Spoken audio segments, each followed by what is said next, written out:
I think it's better if we just talk like this. Everyone, welcome to our podcast. My name is Tasneem, aka Ukhti Tasneem Alam, and this is my brother Tahseen. And today we're just going to be recording our first episode of our podcast because we have quite a few things to say. And I'm sure that you'll benefit from it as well. So, Tahseen, what are we going to be talking about today? So today we're talking about perhaps the most important topic when it comes to Islam and religions in general, which is practicing moderation and avoiding extremist mentalities, avoiding anything which is detrimental to yourself, anything that is detrimental to your psychological well-being, your mental state, physical state, and just being balanced and moderate in whatever you may do. When it comes to religion, when it comes to other different aspects of your life. So I guess we're going to be talking about balance. That's the main theme for today. And being people of balance. Because it's so easy to get engulfed, to get carried away. Our human minds, they tend to get carried away with something that we're focused on. But then when you realize whether it's a good thing or a bad thing, too much of a good thing is also a bad thing. And so I guess today we're going to be talking about the fine line and the balance and knowing how far to go and when to stop. That is a human struggle. It's a human endeavor to find balance within yourself, within your families, and within societies in general. Because only with that balance can you thrive. Get out of surviving and get into thriving, at least. Maybe we should talk a little bit about our background, because we can actually say that we've come to this realization after much hardship. Maybe not physical hardship, but definitely emotional, mental, and spiritual hardship, I would say. And that's not something that we want on anyone. And so maybe we can talk a little bit about our journeys with religion and spirituality, because it's pretty unique one, Hassan. It is. It's pretty unique, our story, actually. So for me, I started my religious studies at my local Darul Uloom. And what Darul Ulooms basically are, they are these traditional seminaries and religious institutions which practice a madrasa traditional type of teaching Islam. It's from the Indian subcontinent, right? And these Darul Ulooms are either belonging to one of two groups.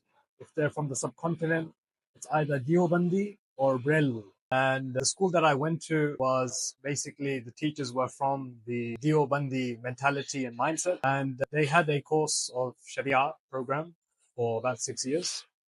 That's where I did my Arabic studies.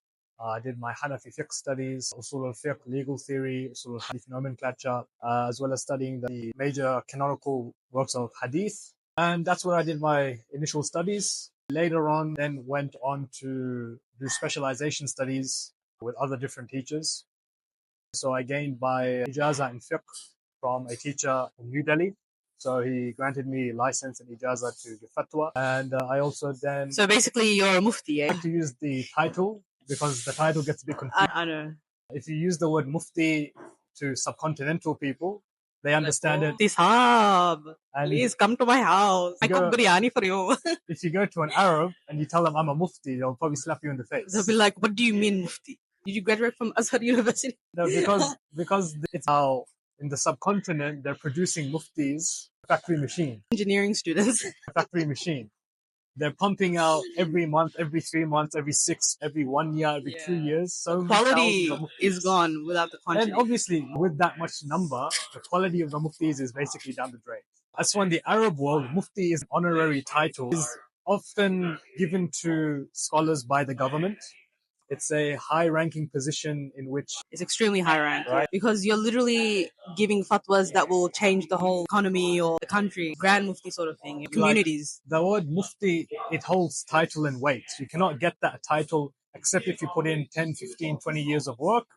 And then you have a high-ranking position in government or something like this, and you're mufti. So that's what it means between these two. So that means you're the Deobandi type of mufti. That's why I tried to add the title. I have the title. Well, we put it in just for the people to know. Okay, what else do you have? You have all these qualifications. Tell me, brother. So I did my studies in fiqh from New Delhi, and then I also did qira'at studies. So I learned the qira'at ashara sughra and kubra from a teacher of mine in Canada.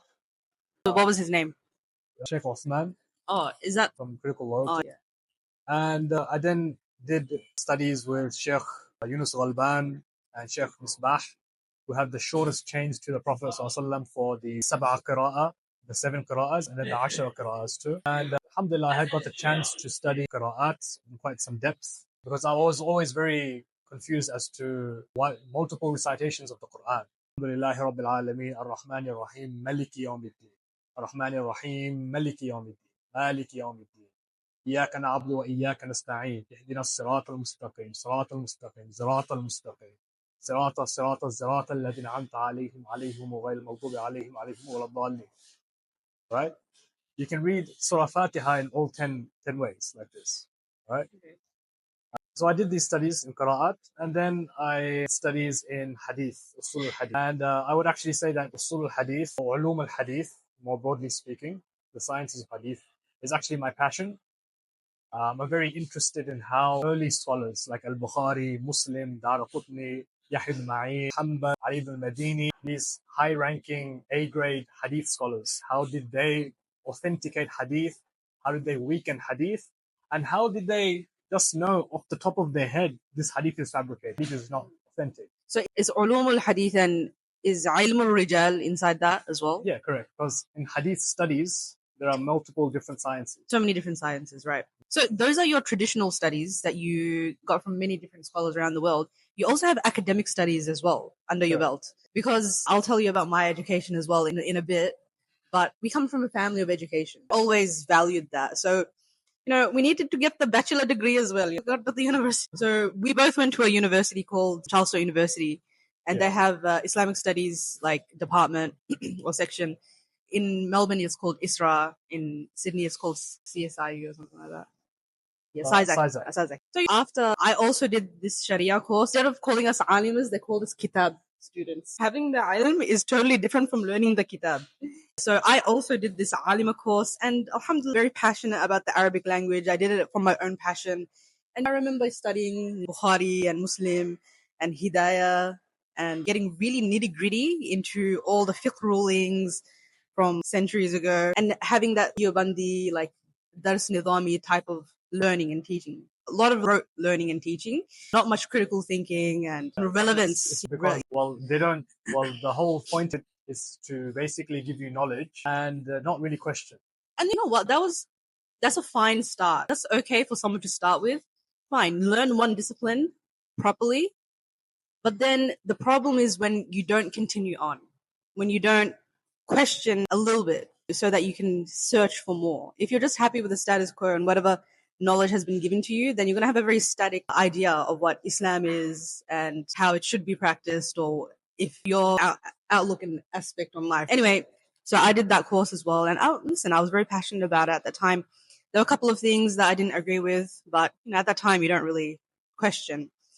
I also went on to do my Bachelor of Islamic Studies from ISRA, which is the CSU. So yes, in Australia, you can do a Bachelor of Islamic Studies. And I really wanted to do that because I knew that whatever we're learning in our Dars Nidami curriculum, in Darul Ulum, that is a very set curriculum and it has an agenda behind it.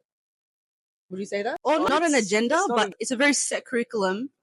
And they don't teach you many other different things. See, it's more like that they were giving you Islam, but what they were giving you was Deobandi Islam. Deobandi, exactly. They have an agenda behind it. They have a curriculum. They have a certain flavor behind it. Well, to be fair, it's not like they understood the difference. Of course. They just taught us what they thought is right. And that is right for them and for many people. But I wanted to always validate and authenticate my knowledge. And that's why I did Islamic studies from an academic perspective, from a university, with critical thinking, with writing essays, with learning from different viewpoints and journal articles and all this kind of stuff, studying a couple of different subjects. Still, the ISRA Academy Islamic Studies course is still quite traditional, I would say, but it's still good. It's a really good start to seeing an expanded version of Islam and a more tolerant and merciful version as well, because I found that they do give a lot of importance to that heart connection and a little bit of Sufism as well, because they talk about, what's his name? Sayyid Nursi and stuff like that.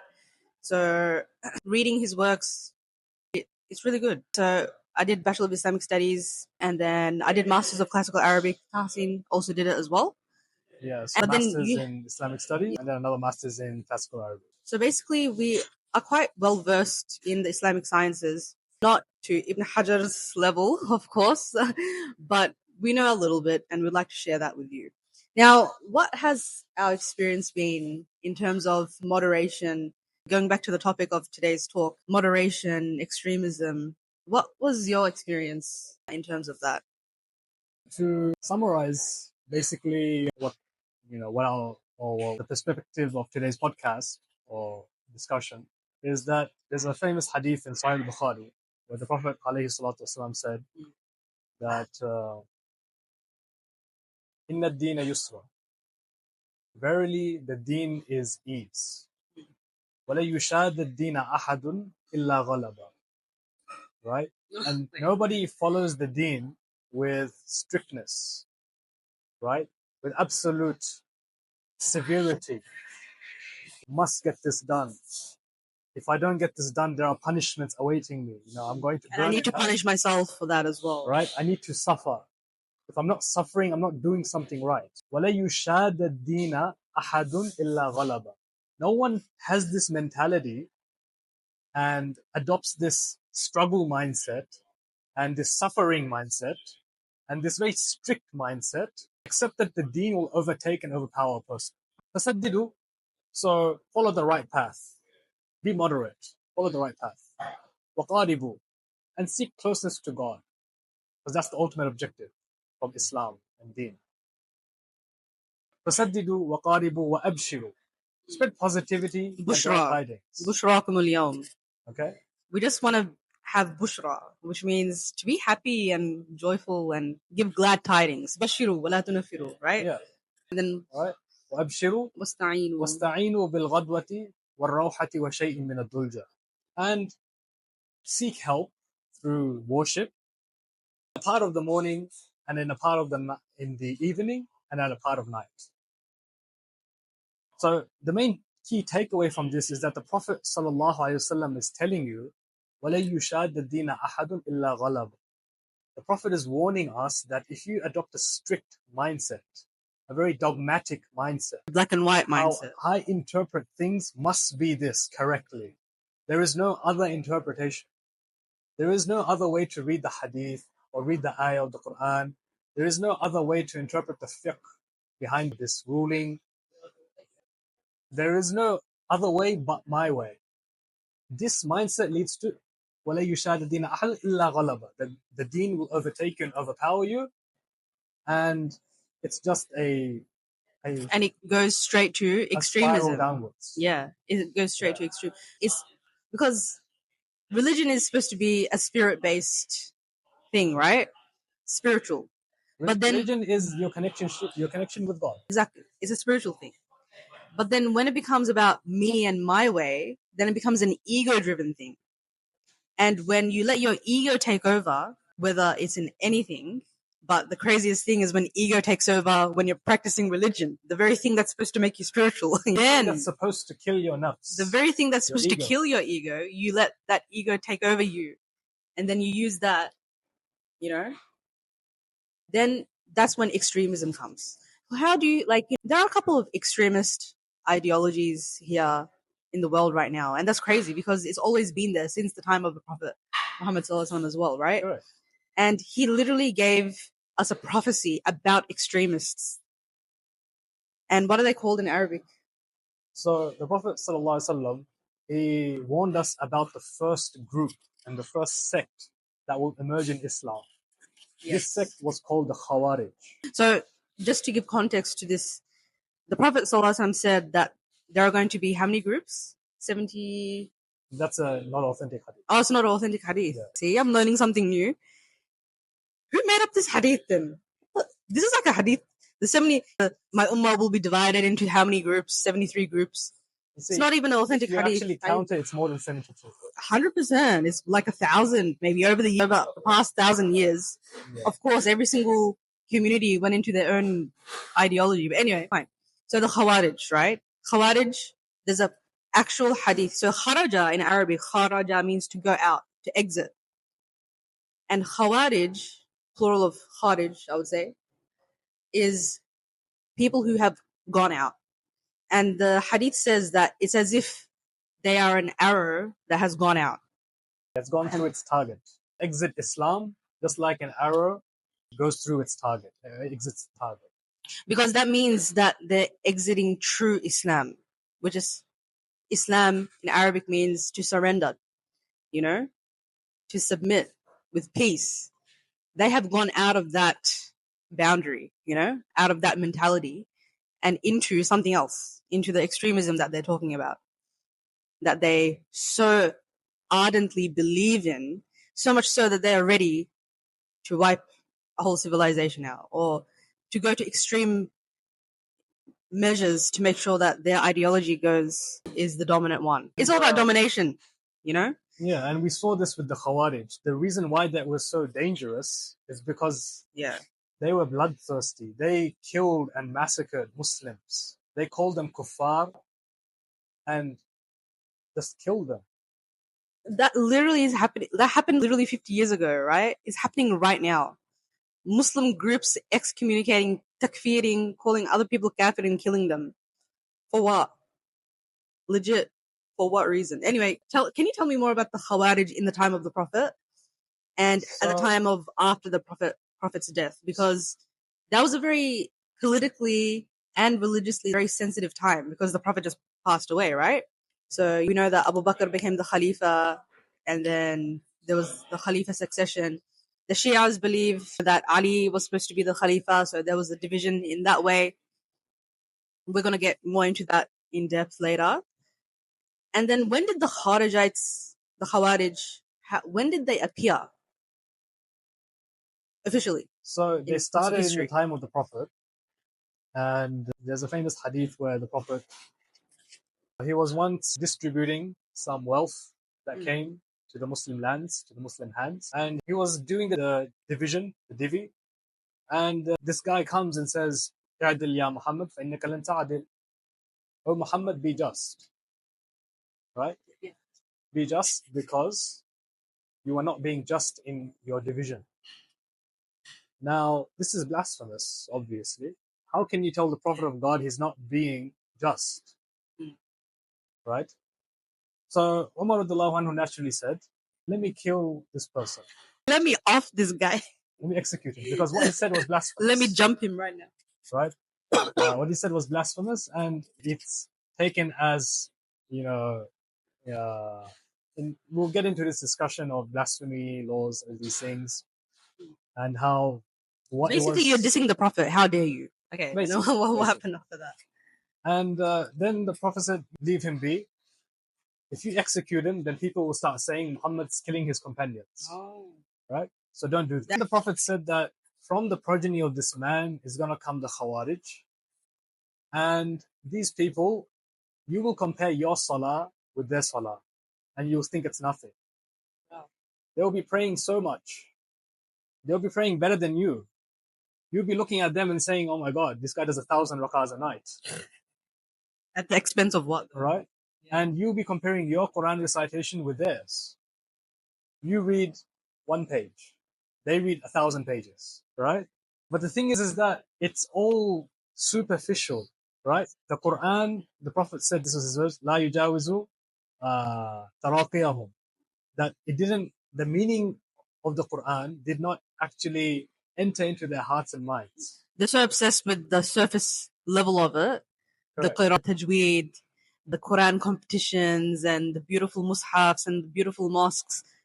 But the most superficial things. The spirit is lost, yeah. The actual benefit, the actual purpose of it is lost. Because the Quran is not there for you to recite it beautifully. I mean, it is 100% qara'a. You have to recite it beautifully. But then what's the point of reciting it beautifully if the wisdom is not going into your heart and penetrating your soul and making you more godlike in terms of practicing God's qualities? Mercy, humanity. Well, not humanity, but mercy, compassion, justice, adl, and everything else. So they said, La yujawizu taraqiyahum. And then what? What's the end of that hadith? And basically that's how it ends. And then later on, in the time of Ali, that's when they actually started making a lot of problems. Mm. They basically called Ali, one of the Khulafa Rashidin, the rightly guided Khulafa, vicegerents, successors of the Prophet alayhi salatu wasalam. They basically called him a kafir. They had the audacity to call a Sahabi a kafir. Bruh. Ali radiallahu anhu, legit. He's the cousin of the Prophet, and he was a great man. You see, logic doesn't work with these people. Exactly. Now you think about it. Logic doesn't work with these people. That's very dangerous. We'll leave it at that for this episode. So we're going to leave you on a cliffhanger about what happened with these Khawarijis. And inshallah, tune in to our next episode where we talk more about moderation and balance in Islam, the benefits of that, the disadvantages of going too far either way, and also more stuff. Overall, being moderate. Being moderate. Having the balance. We need the balance, man. Okay, until next time. Assalamu alaikum.